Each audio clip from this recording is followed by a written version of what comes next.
guest for this episode of Word of Movement is someone who's been around for a long time pushing the limit. Sasha Cionn Hauser is a reference as one of the guys who shows more passion for the discipline, from teaching, motivational videos, and his extended portfolio of commercial jobs. The fact that he's older than the usual kid doesn't mean that he can't kick ass when it comes to innovation. Such a pleasure to talk to someone like-minded with a lot on his mind. I hope you enjoy meeting this man with the mind of a boy. This is Cionn, and this is Word of Movement. Hi Sasha, how are you?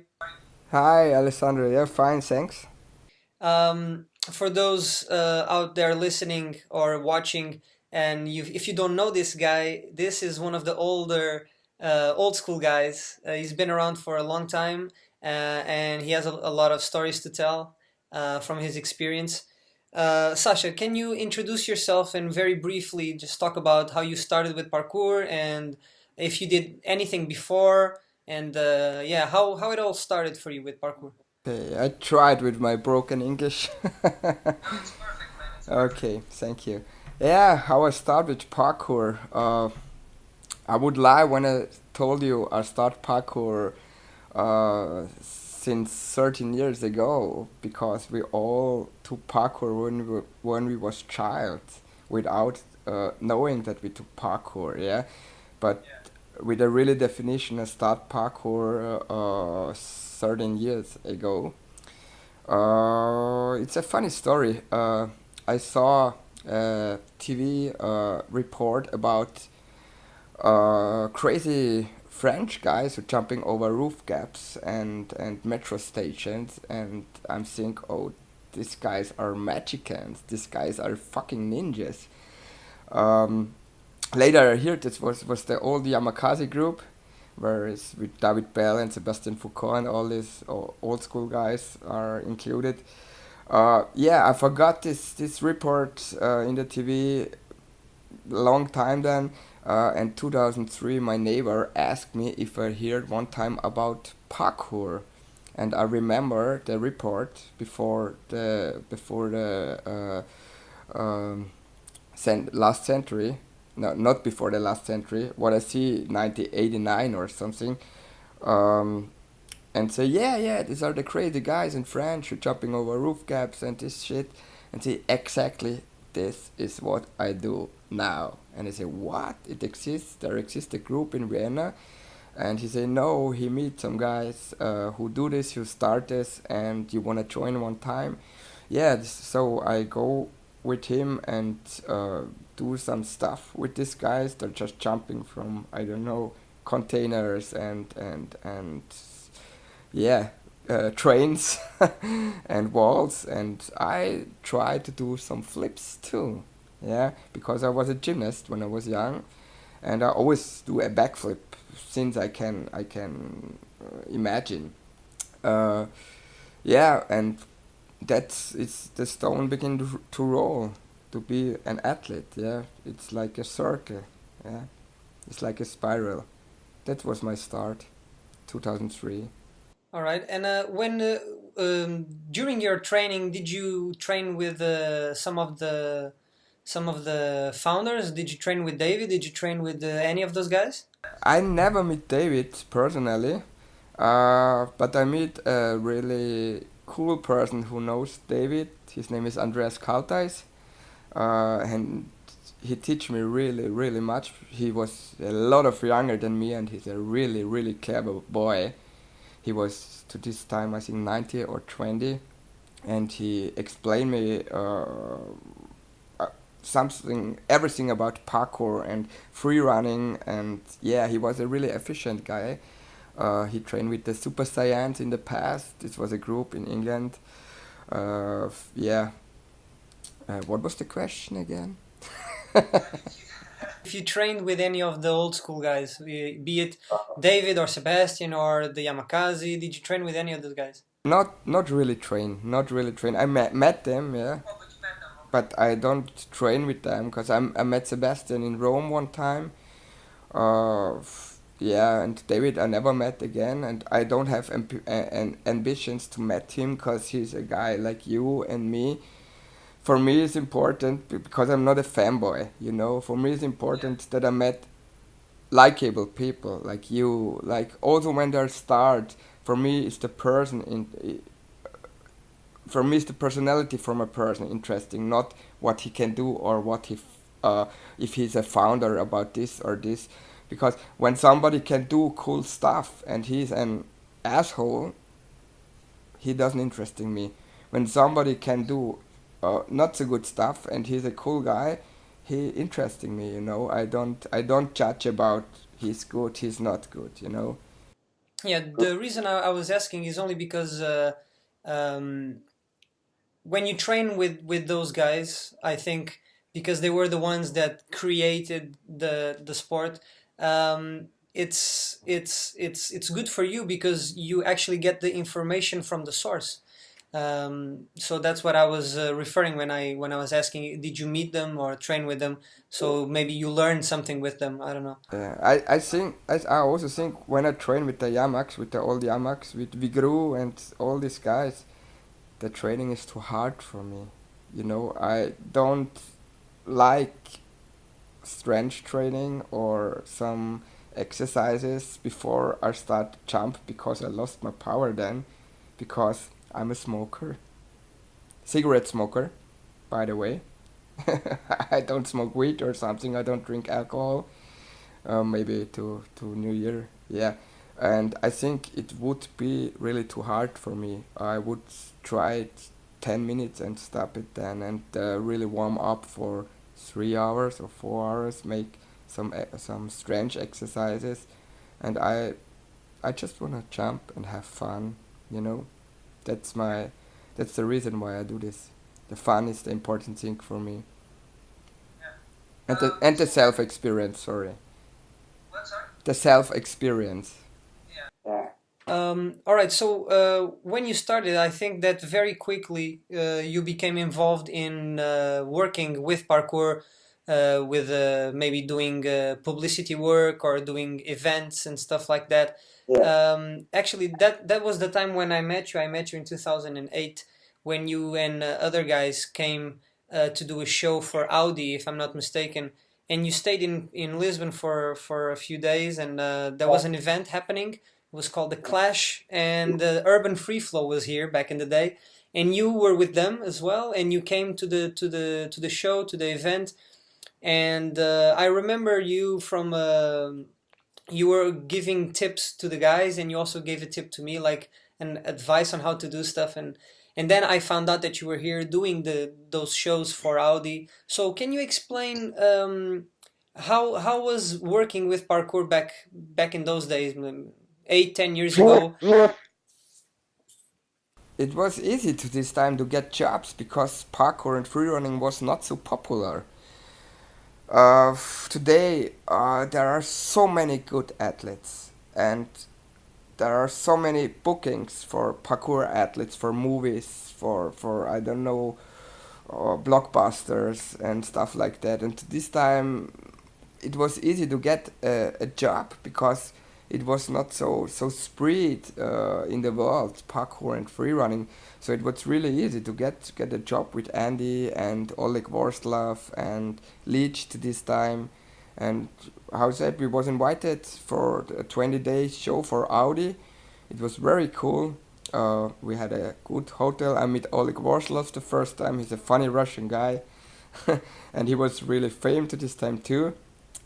Yeah, and it was random that I meet the Urban Free Flow guys to this time that they have an event there. So I get in touch with them, and yeah, I meet you. I meet the Portugal guys like Pedro Salgado.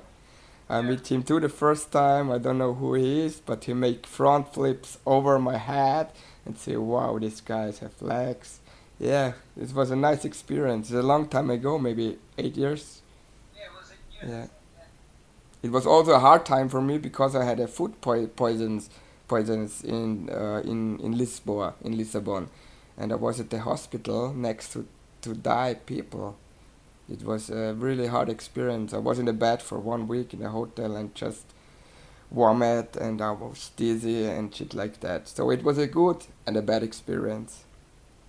Yeah. So from those days up till now, what have you been doing? Do you live only off parkour? Do you teach? Do you have an academy, or do you just do publicity? What do you do? Okay, I at first I start to work in a company. I also create a own company, but I leave it then because it goes too much to the business, and I don't like so much business because I want to do it for the kids who want to move. It's good to earn money a little bit, but not so much money that you get rich. This is shit in my opinion. I also work for another company, for one of the biggest in Austria, a sports company. They do everything like swimming and stuff like that. And then I choose to work with childrens. So I start 1.5 year ago to study pedagogic. Pedagogic is this the right word in English? I don't know if there. I work with childrens, and I finished my study now, and now I have a diploma, a paper that I can work official with childrens, and my focus is sport, free sport. So it's the best. It's called it here in Austria free time teacher, you know. And I have the children when they have free time. We have they are the whole day in the school, and before the noon they learn in school the ABC and mathematics and stuff like that. And at the afternoon I have the children and go out with them and make some games, play football, make parkour, free running. So it's my choice what I do with the children. I don't have any binding guidelines or rules, so I can guide the children in which direction they have to go. It's the hardest job in the world for me, and I know why I'm here on this planet now, to give my know-how to the young generation. Yeah. Do you have? But I remember watching some videos of you, and I always thought that those videos were in a gym that belongs to you. Is it true or no? Yeah, I was the owner. I was one of thousand owners. It was not my gym. It was a for gymnasts a gym, but I know the people from the past because I was a gymnast, and say, hey, can we own the gym for 3 or 5 hours, 3, 4, 5 hours, and we collect money and pay. And By the way, how far did you go when you were a gymnast? Were you a national, international champion? No, yes. I was with 12 the Vienna champion, but you just have to do a cartwheel or a roll forward with stretch legs and basic stuff. But I was the best for 1 year, so, and I was young. But we also do in the training really hard stuff like Sugahara, like cartwheel backflip over the I don't know what is over the jump. We do hard stuff. We train hard. I have a good trainer. He is a Polish guy. Hi Bogdan. His name is Bogdan. He's really a master. How do you train? Like, do you just train randomly? You have fun, or do you make some plans for conditioning and then technique, or you just have fun? No, I'm very unconsequently. I do whatever I want to do. I have to say I warm up just a little bit stretching and this, and then I start to jump. Yeah, I know it's not very healthy, but for me it's how is it important, just the fun. And when I come to sweating, like when I warm up, I don't have fun because it's too hard for myself. I don't want to make myself to a slave for the training. I just wanna do jump and have fun. That's the only reason why I do this. Yeah, well, yeah, that is connected to that thing that you have been promoting this thing for the last few months, or maybe more than a year now. You always, when you put a video on, you always mention that it's important not to not to forget your inner child. you always make a reference to that. And That from what you're saying now, so it means that you are very the point of all this, which is true also, is not to lose your inner child. So for you, it's a very immediate thing. When you train to go back to that childlike mentality and just enjoy yourself and have fun and not think. yeah, it's like a program what starts uh, because it remind me when I was a child, you know, and I'm also crazy when I'm training. I don't give any fuck as long you don't harm others. You can do whatever you do want to do. And when you follow any binding guidelines who said you have to jump like this or this or this, you lost your freedom, your real freedom, what you really want to do. Everybody should do what they want to do as long you don't harm others. When you harm others, stop it. Okay, but you have to do what you want to do. It is very important. Otherwise, you're unhappy in life.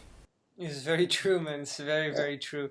I was actually before I started this interview with you, I was leaving to my mother's house to have dinner. Okay. And before I left, I was on Facebook, and a friend of mine shared the video that I still need to watch the video again because I didn't pay too much attention. But it was this guy, this philosophical guy. I don't know what's he about. I think his name was Jason Silva, something like that.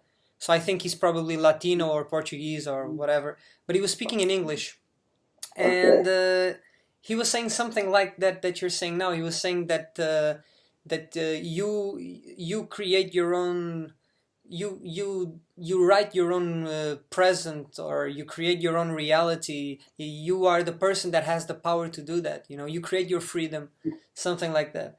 And yeah, so when you were talking now, I remember that guy.